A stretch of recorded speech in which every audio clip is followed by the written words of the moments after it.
High guys, welcome back to my channel. അപ്പം ഹനുമാൻ എന്ന് പറയുന്ന സിനിമ കണ്ടു. ഹനുമാനാണോ ഹനു മാൻ അങ്ങനെ എന്തോ ഒരു ഇതിലാണ് പറയുന്നത്. I confused. അപ്പം പടം എങ്ങനെയാണെന്ന് ചോദിച്ചു കഴിഞ്ഞാൽ ഒരു ഗംഭീര ഒരു വിഷ്വലായിരുന്നു പടം. ഫസ്റ്റ് ഓഫ് ഓൾ നമ്മൾ ക്ലൈമാക്സ് അവസാനത്തെ 20 മിനിറ്റ് നമ്മളെ പടം മൊത്തം അങ്ങ് സാറ്റിസ്ഫൈ ആക്കും. അതാണ് ഈ പടത്തിൻ്റെ മെയിൻ ഹൈലൈറ്റ് എന്ന് വെച്ച് കഴിഞ്ഞാൽ.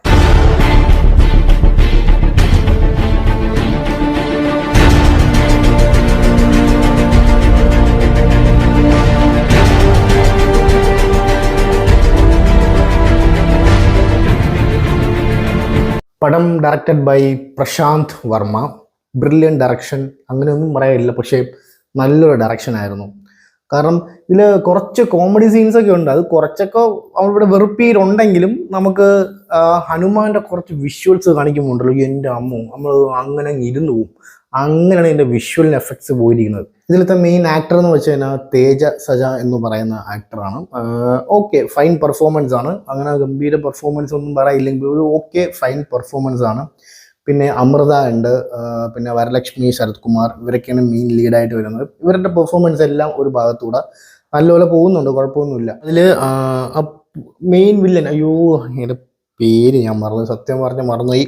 ഉഗ്രൻ പെർഫോമൻസ് മാത്രമല്ല, പുള്ളിക്കാരൻ്റെ ബേസ് വോയിസ് വേറെ ലെവലാണ്. ഇതിന് മുന്നേ പുള്ളിക്കാരൻ ഒരുപാട് പടമാണ്. തുപ്പരിവാളൻ എന്ന് പറഞ്ഞ സിനിമയിലെ മെയിൻ വില്ലനാണ്. പിന്നെ ക്രിസ്റ്റഫറിലെ വില്ലനാണ്. അങ്ങനെ ഒരുപാട് സിനിമകളിൽ അഭിനയിച്ചിട്ടുണ്ട്. മെയിൻ വില്ലൻ ക്യാരക്ടറായിട്ട് അഭിനയിച്ചിട്ടുണ്ട്. പക്ഷെ പിന്നെ ഡോക്ടറിലെ വില്ലൻ അയാളെ തന്നെ കറക്റ്റ്. അപ്പം ഇതിൽ എടുത്തു പറയേണ്ട കാര്യം, 50 കോടി രൂപയാണ് ഇതിൻ്റെ ബഡ്ജറ്റ്, ഇൻക്ലൂഡിങ് പ്രൊമോഷൻ എല്ലാത്തിനും കൂടെ 50 കോടിക്കാണ് ഈ പണം എടുത്ത് വച്ചേക്കണത് കാണാനായിട്ട്. നമ്മൾ ആദ്യം കണ്ടത് എത്ര, 200 കോടി. അത് കഴിഞ്ഞ് വീണ്ടും 300 കോടിയും കണ്ട മുടക്കി VFX കുറേ വർക്ക് ചെയ്തെന്നോ സെപ്പറേറ്റ് ചെയ്തെന്നൊക്കെ പറഞ്ഞു.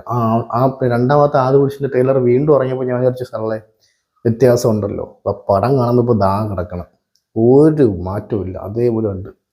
അതെല്ലാം മൊത്തം ഉഡായിപ്പില്ല. അത് ആക്ച്വലി ഓം റൗത്ത് കണ്ട് പഠിക്കണം ഈ പടം എങ്ങനെ എടുത്തെന്ന്. അതായത് പ്രശാന്തിനെ കണ്ട് പഠിക്കണം, ഇങ്ങനെയും പടം എടുക്കാം 50 കോടിക്ക്. എന്ത് കാണിച്ച് വെച്ചേക്കണം എന്താ അത് പിടിച്ചു. പക്ഷേ ഒരു തൃപ്തി ഉണ്ട്. ഹനുമാൻ്റെയൊക്കെ വിഷ്വൽ നിങ്ങൾക്ക് അറിയാമല്ലോ. ഇപ്പം ഇൻസ്റ്റാഗ്രാമിലായാലും ഫേസ്ബുക്കിലായാലും വാട്സപ്പ് സ്റ്റാറ്റസ് തുറന്നാൽ മൊത്തം ഇപ്പോൾ ഇത് തന്നെയാണ്. ഇപ്പോൾ സ്പോയിലൊക്കെ പറയേണ്ട ആവശ്യമില്ല. ഞാൻ പറയാം, ഇൻക്ലൂഡിങ് ഞാൻ ഇപ്പം തിയേറ്റർ വന്നോളൂ. തിയേറ്റർ ഇരുന്നപ്പോൾ തന്നെ അയ്യോ ഹനുമാന്റെ വിഷ്വൽസ് കളിയാൻ നടത്തി എല്ലോണോ ഞാൻ പറഞ്ഞില്ല. ഒരു അഞ്ചിനകത്ത് ആൾക്കാർ, 5 പേരിനകത്തുള്ള കുറേ പേര് ഫോൺ ഇങ്ങനെ കുറേ ഒരു ധൈര്യം ഗട്ട്സ് ആയിട്ട് പൊക്കിയെടുക്കുന്നുണ്ട്. ചിലവർക്ക് ഇങ്ങനെ വെച്ച് എടുക്കുന്നുണ്ട്. എന്തിനാണെന്നൊരു അതൊക്കെ എടുത്ത് റീൽസ് ആക്കി. അത് സ്പോയിലർ. ആക്ച്വലി തിയേറ്റർ കാണുമ്പോൾ ഒരു ഫീൽ, അനുഭവത്തിന് വിളിച്ചത് ഞാൻ പറയണം. ആ ഒരു തിയേറ്ററിൽ കാണുന്ന ഒരു ഫീൽ ഉണ്ടല്ലോ, അത് വേറെ ലെവലാണ്. സീരിയസ്ലി ഞാൻ പറയാം, അത് വേറെ ലെവലാണ്. തിയേറ്റർ എക്സ്പീരിയൻസ് ചെയ്യുമ്പോൾ നമ്മളത് റീൽസിൽ കാണുമ്പോഴൊന്നും ആ ഒരു ഗുമ്മ വരത്തില്ല. അത് നിങ്ങൾ തിയേറ്റർ എക്സ്പീരിയൻസ് തന്നെ ചെയ്യണം. അതാണ് ഈ പടത്തിൻ്റെ മെയിൻ ഹൈലൈറ്റ് പറഞ്ഞത്. ഹനുമാന്റെ വിഷ്വൽസ് ഒരു രക്ഷയില്ല. ഇതിൽ മ്യൂസിക് ആക്ച്വലി 3 പേരുണ്ട്. ഒന്നാമത്തെ ആള് അനുദീപ് ദേവ് എന്ന് പറയുന്ന ആള്, ഹരി ഗൗര, പിന്നെ കൃഷ്ണ സൗരഭ്. ഈ 3 പേരാണ് എൻ്റെ BGM സ്കോർ. ഇതിൻ്റെ BGM വേറെ ലെവലിൽ നിൽക്കും. അടിപൊളി BGM ആണ്, ഒരു രക്ഷയില്ല. നമുക്ക് ആ ഒരു ഗൂസ് ബംസിങ് സീൻസ് കൊണ്ട് വരുന്നത് പോരായിട്ട് BGM കൂടത്തെ ഉള്ള ഒരു ഹൈപ്പ് ഉണ്ടല്ലോ, ആ വിഷ്വൽ പെർഫെക്റ്റ് ആയി. അപ്പം ഞാൻ കണ്ടത് തമിഴാണ് കേട്ടോ. നിങ്ങൾ മലയാളം കാണാൻ പോകാൻ ഞാൻ പറയത്തില്ല. കാരണം ഫസ്റ്റ് ഓഫ് ഓൾ ഈ മലയാളത്തിൻ്റെ ട്രെയിലർ ഞാൻ കണ്ടു നോക്കി, എനിക്ക് ഒരു തൃപ്തിയില്ല. അതാണ് ഞാൻ തമിഴ് പ്രിഫർ ചെയ്യുക. ഞാൻ പറഞ്ഞു, നിങ്ങൾ കാണാൻ പോകണമെങ്കിൽ ദേവി നിങ്ങൾ തമിഴ് കാണാൻ പോകും, പിന്നെയും ബെറ്ററാണ്, നല്ല ബെറ്ററാണ്. അത് മാത്രമല്ല, ആ മെയിൻ വില്ലൻ്റെയൊക്കെ ആ ഒരു വോയിസ് തമിഴിൽ കേട്ടാലേ ആ ഒരു ഗുമ്മ് വരത്തുള്ളൂ. മലയാളത്തിൽ പോയി വെറുപ്പിച്ച് വയ്ക്കും, എനിക്ക് ഉറപ്പാണ്. ട്രെയിലറും കുറച്ച് സീൻസൊക്കെ ഞാൻ കണ്ടായിരുന്നു, യൂട്യൂബിലുണ്ട് ട്രെയിലർ മലയാളം. ഒന്നും ഒട്ടും സാറ്റിസ്ഫൈഡ് അല്ല അത്. But Tamil is really satisfying. അപ്പോൾ ആ ടെക്നോളജിയാണ് ഞാൻ കണ്ടത്. അതുപോലെ ഒരു ഷോയേ ഉള്ളൂ തമിഴിൽ, പിന്നെ ലുലു മോളിൽ ഒരു ഷോയേ ഉള്ളൂ തമിഴിൽ. പിന്നെ എല്ലാം മലയാളവും തെലുഗുമാണ്. മെയിൻ പടം തെലുഗു പടമാണ്. അപ്പം എന്തായാലും മസ്റ്റ് വാച്ച് ഇൻ തിയേറ്ററാണ് പടം. ഒരു കിഡിൽ എക്സ്പീരിയൻസ് ആയിരുന്നു. നമുക്ക് ഞാൻ വീണ്ടും പറയും, നമുക്ക് ചില സ്ഥലങ്ങളിൽ ഇതൊക്കെ എന്തിനടേ അങ്ങനെ ഇങ്ങനെയൊക്കെ തോന്നും. പക്ഷേ പിന്നെ അങ്ങോട്ട് ഒരു പോയിന്റ് എത്തും, പിന്നെ അങ്ങ് മാറും.